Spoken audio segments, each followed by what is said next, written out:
Initialement, je me suis laissé un délai de réflexion entre 2 et 3 semaines. Comme ça, j'ai pu plus parler à plusieurs familles pour me faire une idée précise de ce que je voulais. J'avais préparé pas mal de questions sur, combien d'enfants ils ont. Je m'étais fixé un critère, par exemple, moi je voulais pas plus de 2-3 enfants parce qu'après, pour moi, c'était trop. Donc après, il y en a qui aiment plus, il y en a qui aiment moins. La ville aussi, si c'est une grande ville, on a possibilité de faire des activités avec les enfants ou même pour soi-même. Est-ce que les 45 heures, on les fait du lundi au dimanche ou alors du lundi au vendredi comment en fait s'organise la journée? Après, c'est vrai que pour la ville, moi je suis pas trop d'accord. Parce que moi, oui, c'est sûr, tous les au-pairs, ils veulent aller en Californie. Au final, il y a beaucoup de rematchs en Californie. Donc moi j'ai choisi une ville, bon c'était une grande ville certes, mais c'était pas ma ville de prédilection. Après il faut pas avoir peur de poser des questions. Ouais. C'est une famille avec qui on va vivre pendant 1 an, avec qui on va vivre 7 jours sur 7, 24 sur 24. Il faut pas oublier que c'est en vie avec notre patron aussi, donc ça peut être compliqué. Donc il faut pas avoir peur, même si on pense que les questions sont idiotes, non, les questions ne sont jamais idiotes. On a l'occasion de parler à la famille et à l'au-pair. Alors pour moi je trouve que parler à l'au-pair c'est un gros plus parce qu'à la famille des fois on a un peu honte des fois de poser certaines questions. Ils pourraient dire elle est trop pointilleuse, elle veut trop savoir de choses et en fait non, mais à l'au-pair c'est plus facile parce que généralement à notre âge c'est une fille, elle sait ce que c'est, ou un garçon, peu importe, mais c'est plus facile le contact, en tout cas pour moi. Il faut quand même se méfier de ce que disent les au-pairs d'avant.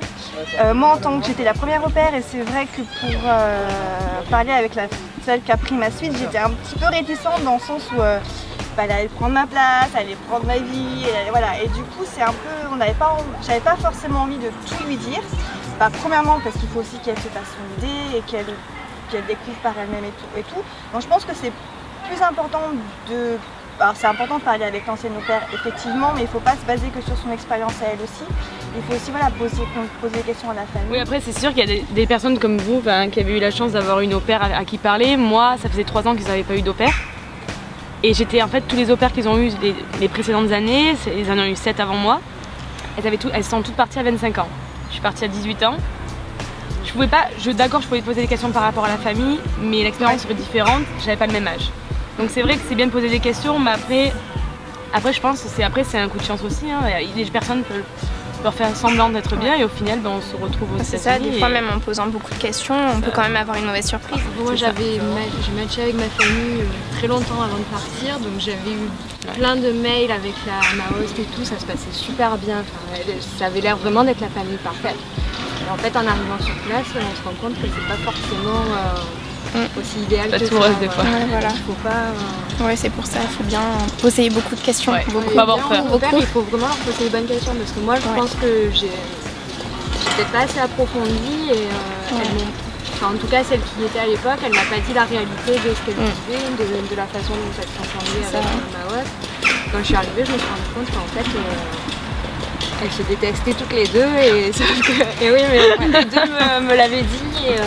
Moi aussi, je pense que l'important pour trouver une bonne famille, c'est lors de la rédaction des lettres de motivation, des entretiens Skype, c'est d'être naturel, d'être soi-même. Il ne faut pas essayer de s'embellir ou de s'inventer des activités pour essayer de se vendre plus.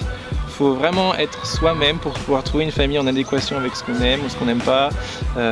Et voilà, aussi pas hésiter, comme elle le disait avant, à poser des questions sur certes les journées de travail, mais aussi sur les alentours, sur comment on peut sortir, comment on peut se déplacer et ce qu'il y a à faire.